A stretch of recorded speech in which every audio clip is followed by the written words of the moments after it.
In the summer of 1985, the Texas drifter descended like a deadly disease on a hot California night. A one-man epidemic of madness and murder, one of America's first serial killers to be given a brand name, the name, the Night Stalker. Lock your doors, lock your windows. If you have the ability to provide additional security devices, then by all means do so. Who wants to be next? I don't. No one else does. He preyed on both women and men, young and old. He slipped through windows, slit throats, raped, tortured, and killed.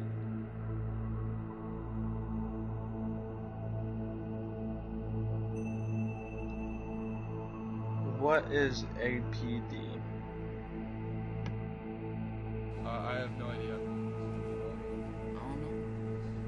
I don't know. I don't know.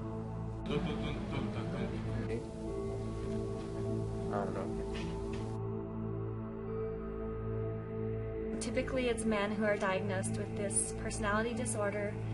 They are charming, captivating, cold, and slick.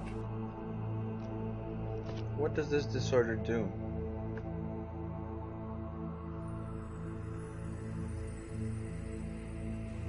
So, think about your other personality disorders, and most of those are trying to get something from you.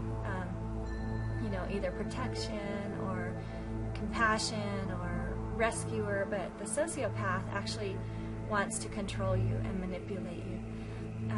He will usually be after either money, favors, sex, but more importantly, more than any of those things, he wants basically the assurance that he controlled you and that he manipulated you.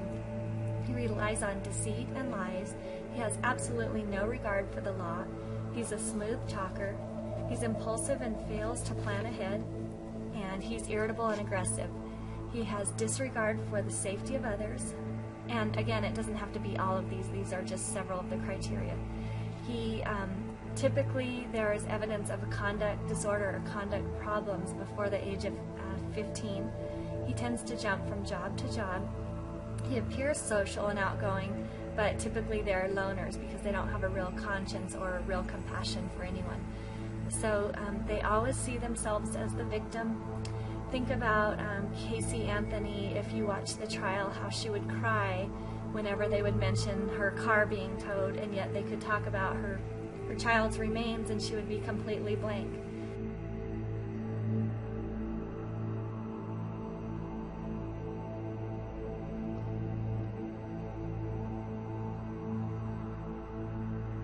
What goes through these people's head?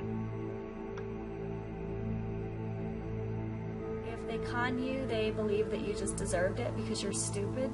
They love to get you to bend the rules and bring you to the dark side because then they're going to use that against you. So they may flatter you and get you to tell them things that that they can again use against you later on. So remember, with all personality disorders, you're going to be paying attention to how do I feel when I'm with this person. Are you cutting corners against your better judgment? Are you sharing too much to the person and something that they're going to use against you? Are they appealing to your greed? Are they flattering you? Imagine a salesperson who always says things like, well, that's what they say. You know, he tells you how good it is and then says, well, that's what they say. He really doesn't have any compassion for you or empathy. And most of the time, you will not have a clue that you're being deceived. So imagine all the characters you've seen on Dateline. So here's what you cannot do. You cannot believe that you're too smart to be conned. You can't think you're special. You can't expect to change this person or align or bond or sympathize with him. You can't trust him or share your secrets. You can't go against your better judgment. And you can't think that he respects you at any cost. You cannot appear weak, and you cannot think confronting him will work. You cannot try manipulating him back, and you cannot lie for him.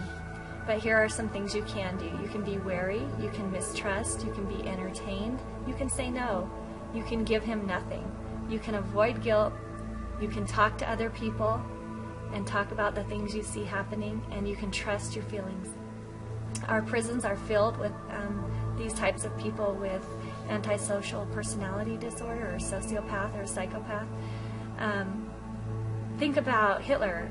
Think about Bernie Madoff. He had more money than he could ever spend, and yet he got a thrill out of cheating and robbing the very people that he could smooth talk. He was never going to be able to spend the amount of money that he was getting. He just loved to have the power over people. Think about Ted Bundy, the serial killer. Again, I mentioned Casey Anthony. Think about, I think about a teacher who interacted a lot with Eric Harris from the Columbine tragedy, and she said that he gave her faith in humanity. He would come in and offer to set up the science lab or help her out every morning, and all the while was planning the Columbine tragedy. So again, any personality disorder, the key is to notice how you feel. Do you feel crazy?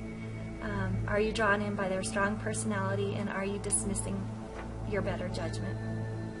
That's how you know you're dealing with antisocial. Bye-bye. A well-known serial killer and former cult leader, Charles Manson, who has been in and out of jail since he was 13 years old, clearly shows how he suffers from antisocial personality disorder, as you can see from this interview. 20 years later, and they still have no idea what you're about. Tell me in a sentence who you are.